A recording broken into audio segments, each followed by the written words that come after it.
putting an immediate dent on the idea of funding new technology. On March 20th, 1998, Stanley joined his brother and 2 NATO officials for a dinner meeting. Stan took a sip of cranberry juice, grabbed his neck, ran out of the restaurant, and fell to the ground, saying, "They poisoned me." He fell down after eating at a restaurant nearby where he lived, fell down the parking lot, said, "I've been poisoned," collapsed. And that's on the police report? Yeah. The police report confirms his words. The cause of death was written to be an aneurysm, though he left behind just enough materials for others to piece together his process. The full secrets of his device died with him.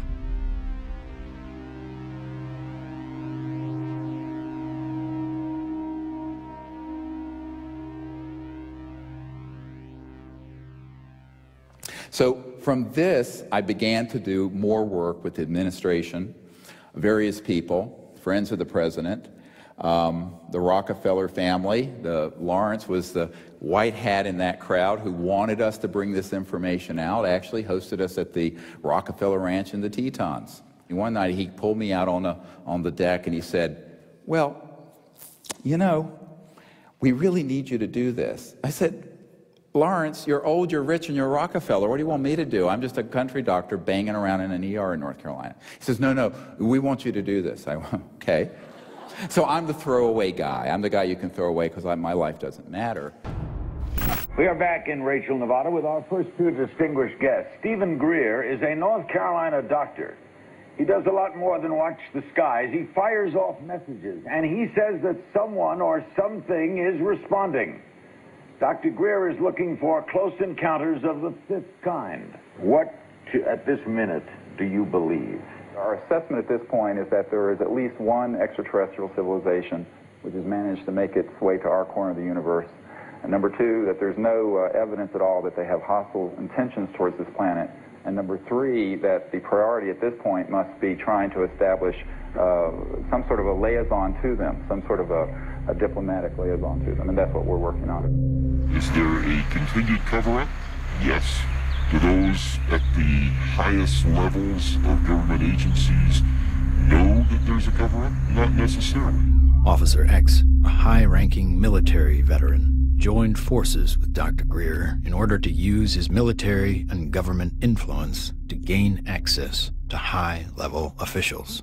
I was able to arrange for a CSETI briefing to the then Vice Director for Intelligence for the Joint Staff, Admiral Tom Wilson, the same person who had been at Atlantic Command with me. At that meeting was Steve, Apollo 14 astronaut Ed Mitchell, Brigadier General retired Steve Lovkin, Siri Aramaic, Steve's right arm. Well, Dr. Greer did indeed mount an initiative and did go to Washington, did speak with high-level government people. I attended and helped him with that. We briefed certain members of Congress, some of their staff, some of the people from the White House. We talked with people in the Pentagon. It led me to the belief that people in high-level government have very, very little, if any, information, valid information. One of the most important of all the meetings was with CIA Director R. James Woolsey. Here I fly up to Washington. The cover story was a dinner party. One of the things that I found was that this CIA director wasn't lying when he communicated to us that he had not had access to these projects. He was shaken to his core. We met for not 20 minutes, almost 3 hours. And by the end of it, I handed him, my hands were shaking, I handed him this document, and it was a position paper recommending executive orders and the things the Clinton administration and he needed to do to get control of this mess. And he looked at it, and he looked at me. He says, yes, he says, but how do we disclose that which we have no access to? And I almost wept. I went, what? Dr. Greer approached many D.C. officials in an attempt to gain an audience. One of the people who took him seriously was former CIA Director Bill Colby. If there's truth in it, there can be a danger in that situation. We've seen that happen in other cases. I said, you have to consider the possibility of some danger to not only your reputation, but to your person. I mean, people do react rather violently to some kinds of charges, or particularly if they're true.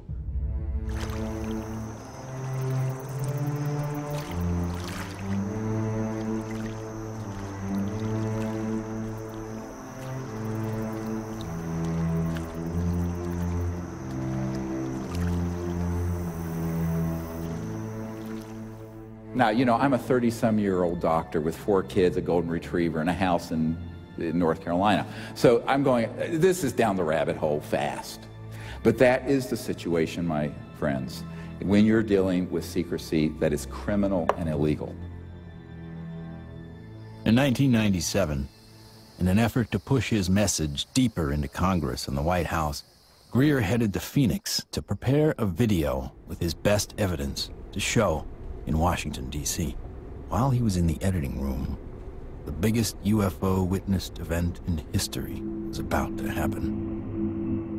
On March 13th, 1997, when the Hale-Bopp comet was very clear in the northwest sky, thousands of people were outside trying to get a glimpse of it when they also caught a glimpse. These orbs, giant orbs, equidistant in a V formation of 1 mile to 2 mile wide in some very credible reports. And that's the particular area where these phenomena keep popping up from my vantage point. The Native Americans living in the basin between South Mountain and the Estrellas have told me that not only were they looking up at the Phoenix Lights during the mass sighting, but they've been looking up at them for centuries. I live in a community called Loop, northeast of Flagstaff, on the Navajo Indian Reservation. We'll have to go back in time one day before. We saw 6 to 7 lights that were circling along the horizon. The entire street came out. It was almost like a block party. Everybody turned off their lights, everybody sat in their front yards, and everybody watched this unusual light show. I squeezed down the best of what I found and finally came forward in 2004 with the Phoenix Lights, a skeptic's discovery that we are not alone. 10,000 people approximately witnessed this, one of the largest experiences of this sort ever recorded. The Phoenix Lights phenomenon didn't seem to be falsifiable in any way. It was being validated by most everybody that saw it. The ultimate, shall we say, insult was the governor of the state of Arizona, Fife Symington, finally calling a news conference saying that he has finally got the answer to the Phoenix Lights, and he introduces some staff member dressed up as a space alien. People got very angry because here is the top elected official of the state making fun of what I estimate to be close to probably 10,000 people saw this. Under the watchful eye of the public, Symington retracted his statement.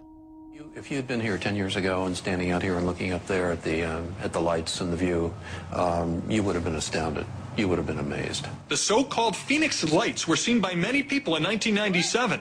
Skeptics say they were military aircraft or flares, but not the former governor. It was probably some form of an alien spacecraft.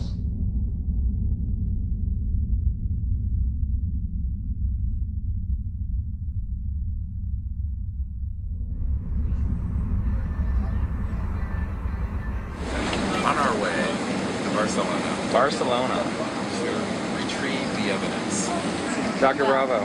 Hi, baby. Are you ready for the trip? I'm ready for the trip. I'm so excited. We're going to do some very wonderful work, and I can't wait to get the results. Upon arriving in Spain to look at the being for the very first time, I was kind of skeptical. It was definitely a game changer for my thought process to actually see it in person than to see it on film. The first thing we had to do was go to the radiology lab because we needed x-rays and CAT scans before we did anything. Porque esto es, ya se lo comenté que era un poco difícil de hacer. Es, ¿okay? The best we can get. Lo mejor que pueda pasar. Porque evidentemente no se puede manipular para nada. No. The head radiologist at the center saw the beam and was quite impressed. And the first thing she said was, "Wow, that looks like an alien." That's really okay. This is fabulous. This was pretty good for you. Yeah. Okay, that's good.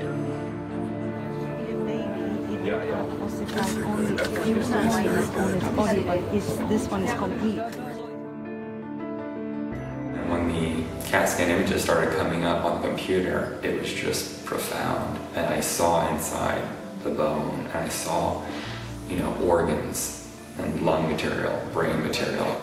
I knew that this was not a hoax, it was not fake, that this was actually some sort of living creature. Right, well, if somebody made it, they have a future in microsurgery because they were smart enough then to put in these millimeter-wide bone holes where the arteries go in to feed the bone marrow.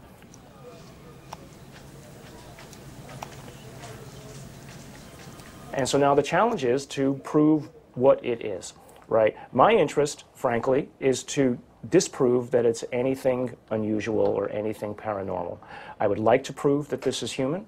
I would like to prove that this is just an interesting mutation, but obviously if you leave your mind open, or I should say if you leave your mind closed to alternatives, you'll never see what those alternatives might actually be. In every situation with scientists, your reputation's at stake.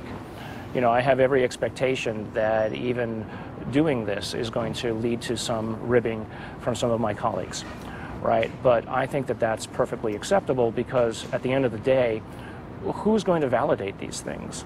If someone isn't willing to step forward and do it right, then you're going to have it sitting out there forever, hanging in limbo, right? I mean, if you let other people and their opinions stop you from believing what you know to be true, then all you're doing is stopping the possibility of progress. Anytime anybody tries to study this subject seriously, we're subject to ridicule.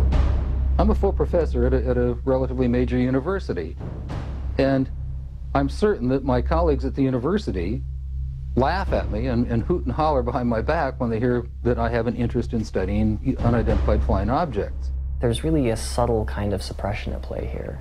You don't worry about what the CEO of Enron thinks about what you say. You worry about what your friends think. You worry about what your parents would think if you posted whatever you care about on Facebook or something. We take the risk to appear to be a crackpot.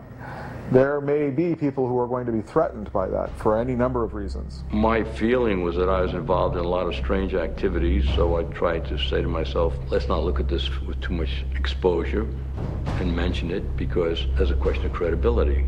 This should be the subject of rigorous scientific investigation and not the subject of rubbishing by tabloid newspapers.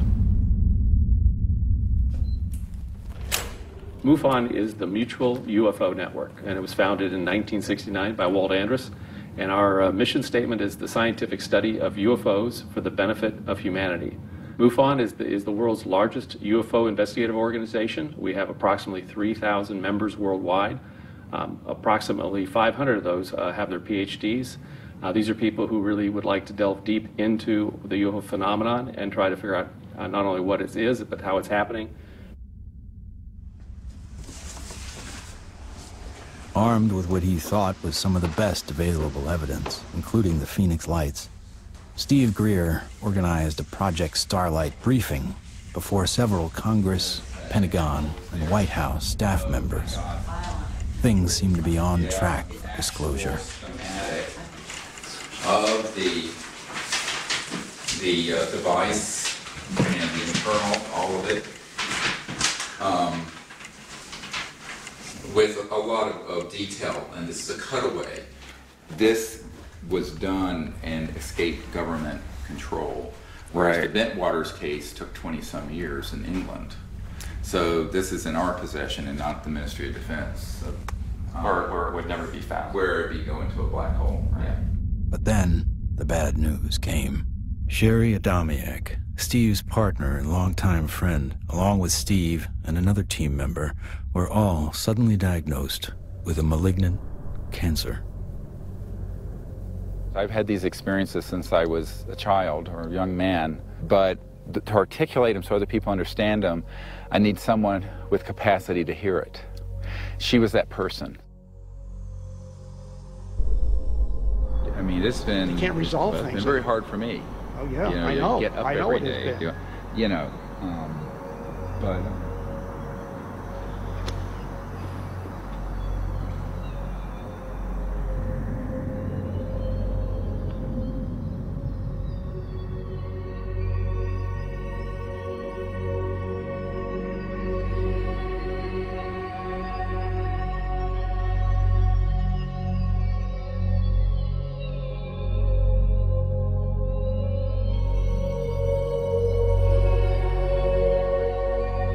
One of the last places she wanted to come was here.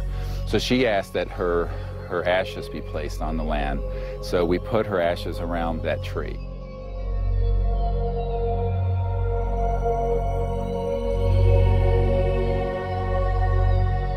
I don't take anything for granted, frankly, and so each time that I do a presentation or lead a group, I think, this may be the last time.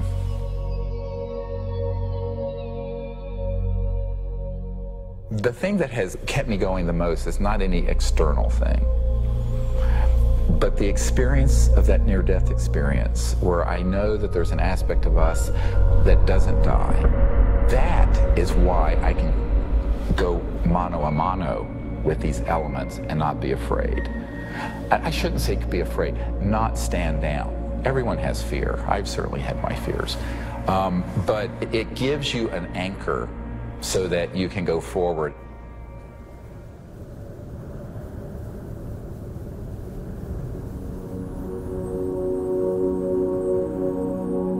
More than ever, Dr. Greer understood what he had always sensed. It was not the power of a cosmic field or quantum vacuum that would propel us into a new world. It was the mind. This really is the opening to an entirely new science of consciousness. You can maybe think of consciousness as a television set. On the TV screen, you see pictures and sounds and so forth. And if you tried to find out where that was coming from and you looked inside the television, you're not going to find it. It's not there.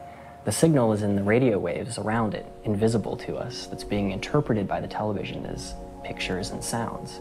So this is very much like the state of how we understand the mind and consciousness.